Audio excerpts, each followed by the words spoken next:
বাচ্চাদের সবচাইতে দুরন্ত গাড়ি হলো এটা, সবচাইতে ফাস্ট এবং গতিশীল গাড়ি হলো এটা। চালাও চালাও চালাও, এতক্ষণ ধরে চালাইছে।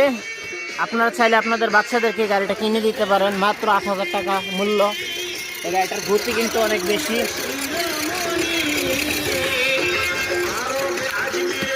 এই গাড়িটা গতিশীল একটা গাড়ি, তবে সাইজ মতো চালানো লাগে।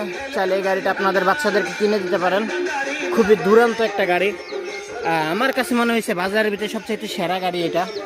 এখানে অন অফ, পিছনে গাড়ি পিছনে চলবে, এনে দিলে সামনে চলবে, এটা দিলে মিউজিক, গান, ফরন। এটা কিন্তু ফরনও আছে, দেখতে পাচ্ছেন, ফরনও আছে। এখানে একটি লাইট আছে, এখানে একটি লাইট আছে, এবং এই সাইডে একটি লাইট আছে, সামনেও লাইট আছে। খুবই অসাধারণ একটা গাড়ি, চাইলে আপনারা আপনাদের বাচ্চাদেরকে কিনে দিতে পারেন। ধন্যবাদ।